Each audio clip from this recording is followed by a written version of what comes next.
It is. Well, it's a small version of, if you did pry open your laptop, not recommended, or open your desktop computer, you would see what's called a motherboard that is would look somewhat like that with all the transistors and chips on it, computer processor and graphics and memory and all that. But this is, as you mentioned, the size of of a credit card. It's about 2.5 inches by 3.5 inches.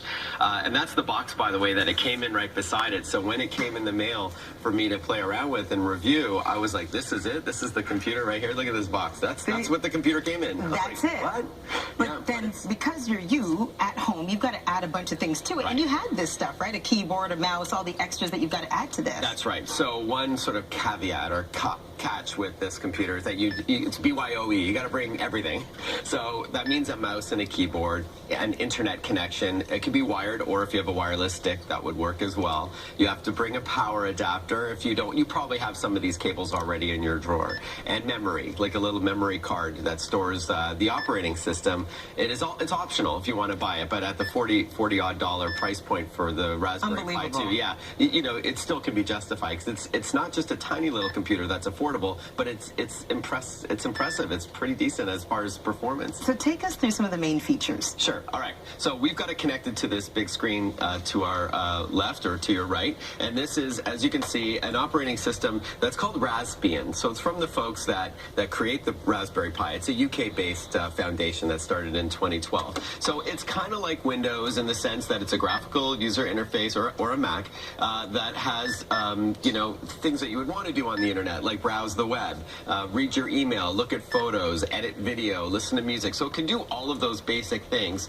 But you'll notice there's a drop-down menu here for programming, and that's very much a priority for the folks that created Raspberry Pi, and that's PI, by the way, as in the Pi, the theorem, yeah, 3.144, right, yeah, there you go. Whatever, yeah. So it has a number of tools for kids to program, or kids at heart. So that includes some very basic elementary sort of programming interfaces where you drag and drop boxes, really, to create animation or games, and then you move up to more advanced programming like Python and other languages. Sonic Pi is a music creation program. You can even use this for robotics. You can connect devices to this tiny little Raspberry Pi 2 and control them, and you get to control it all. Now, this operating system, Raspbian, is based on what's called an open source or a free platform called Linux, which there's no shortage of versions of Linux you can download. Just be aware that you do need to be a little bit more technically savvy than buying a Windows laptop or a MacBook or something like that. It's a bit of a learning curve. A bit. For some. For one, you have to connect all the devices, as I mentioned, right? You've got the 4 USB ports. You have to add the memory. So that right away might be a bit of an obstacle for some. Do you see this as an emerging market, the smaller computer?